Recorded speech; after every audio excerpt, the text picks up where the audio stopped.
Class. आज structure of atom और atomic structure आपका नया यूनिट स्टार्ट हो रहा है। सो इसमें कुछ बेसिक फैक्ट्स हैं जिनको हम आपको क्लियर कर दें, हालांकि आप 9th में भी इसको पढ़ के आ रहे हो। सो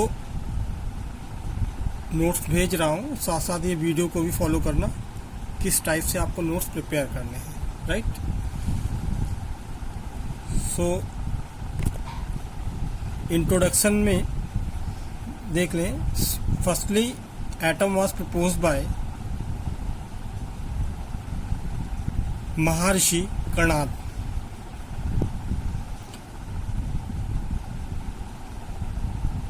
matter is made up of very small particle, या इसको टिनी पार्टिकल्स भी बोल सकते हैं, नोन एज परमाणु, यानी वेरी स्मॉल पार्टिकल।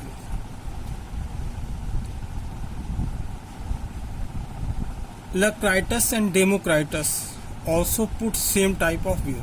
मतलब ये दो साइंटिस्ट हैं, इन्होंने ऐसे ही देखा कि जो एटम है वो वेरी स्मॉल पार्टिकल से बना हुआ है। अरस्तु या Aristotle and Plato proposed that matter may be divided up to infinity। इन्होंने बताया कि एटम इनफाइनाइट टाइम्स में डिवाइड किया जा सकता है, बट ये ज़्यादा दिन तक कॉन्सेप्ट नहीं चला। On the basis of experimental observation, law of conservation of mass first theory was put buy John Dalton. तो उन्होंने अपने जो लॉ ऑफ केमिकल कॉम्बिनेशन में जॉन डाल्टन ने लॉ ऑफ कंजर्वेशन ऑफ मास दिया था, उसके बेस पे इसको एक्सपेरिमेंट किया इस पे, जो कि ये गलत पाया कि इसको इनफाइनाइट टाइम्स में डिवाइड नहीं किया जा सकता, जिस पे इन्होंने अपनी एक एटॉमिक थ्योरी दे दी। ठीक है, ये एटॉमिक थ्योरी थी, atom is the smallest individual particles of matter that participate in a chemical reaction. All the properties of that matter are present in the atom। इन्होंने कंफर्म किया कि इन पॉइंट के through कि atom को divide नहीं किया जा सकता है, ये केमिकल रिएक्शन में पार्टिसिपेट कर सकता है।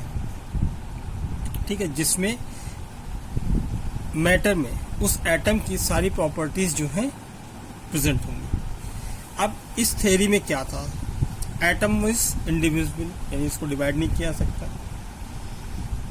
एटम कैन, चूंकि लॉ ऑफ केमिकल कॉम्बिनेशन में law of conservation of mass, यानी mass of reactant will equal to the mass of product. Atom can neither be created nor be destroyed during the chemical reaction. अगर chemical reaction में atom participate कर रहा है तो उसके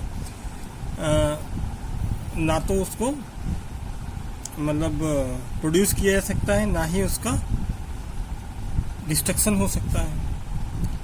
all the atoms of any element are identical in respect of properties like size, mass etcetera. Element,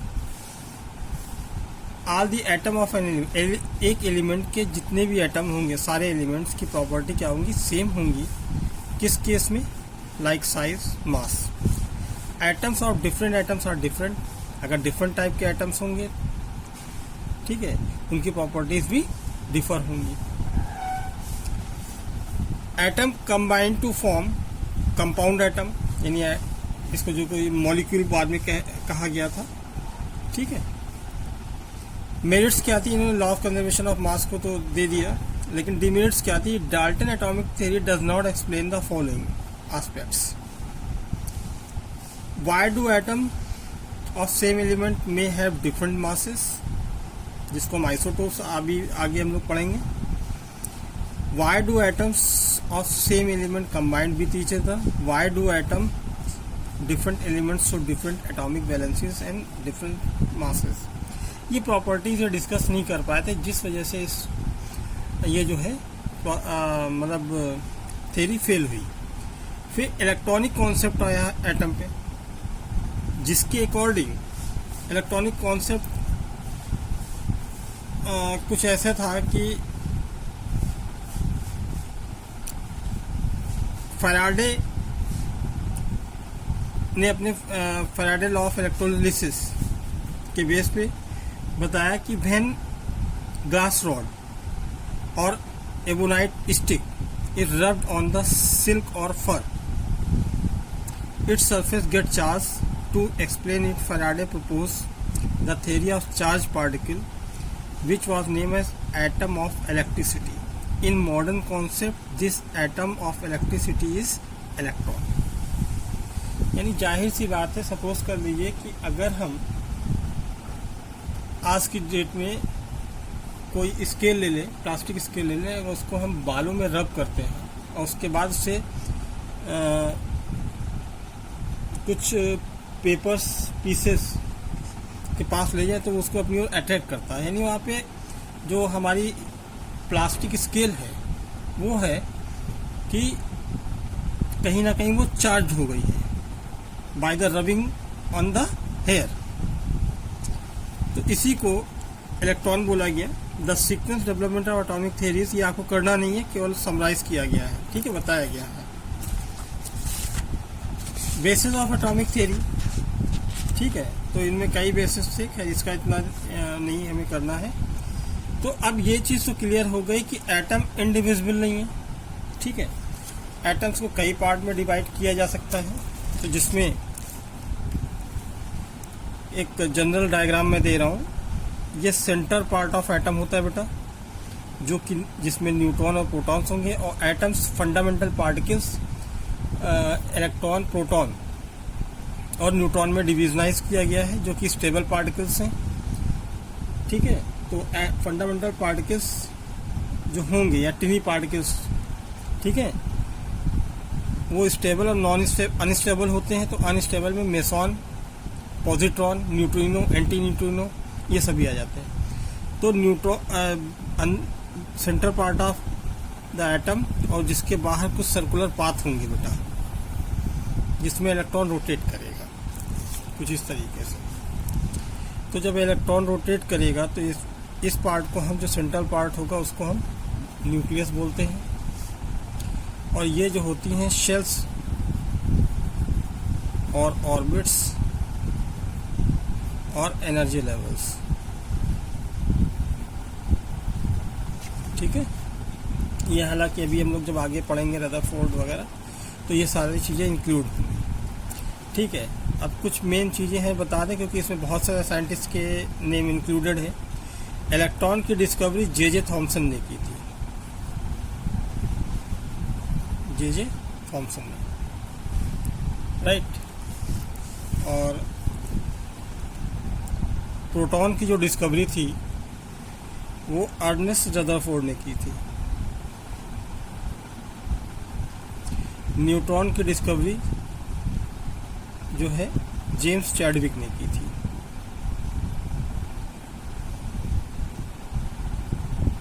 ठीक। Neutron और proton को अगर हम कलेक्टिवली बोलना चाहें तो इसको हम न्यूक्लियॉन्स बोल सकते हैं। क्या बोल सकते हैं? न्यूक्लियॉन्स।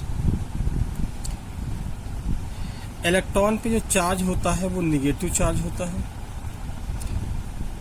कितना होता है? -1.6 इंटू 10⁻⁻19 सी का मतलब कूलाम है, चार्ज की यूनिट।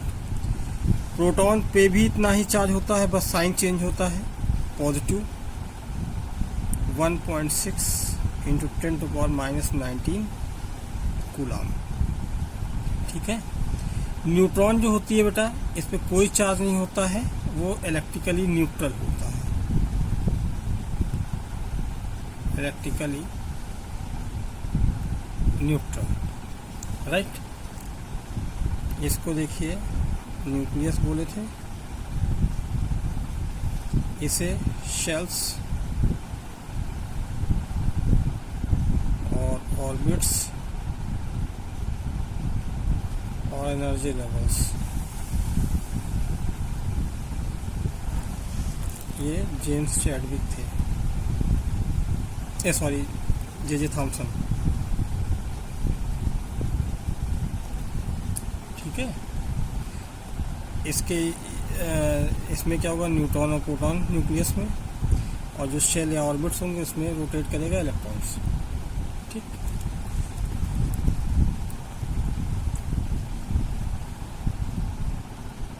और इलेक्ट्रॉन को हम कह सकते हैं कैथोड रेस और नेगेटिव रेस। प्रोटॉन को एनोड रेस। क्यों कहेंगे इसके पीछे अभी जब आगे पढ़ेंगे तो क्लियर होगा। पॉजिटिव रेस और कैनाल रेस।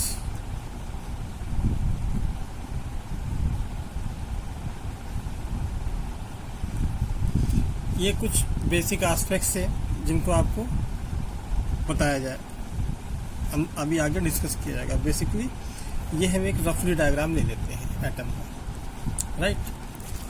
अब यहाँ पे हम लोग जो फंडामेंटल पार्टिकल्स बताए बेटा वो क्या थे, इलेक्ट्रॉन, प्रोटॉन और न्यूट्रॉन।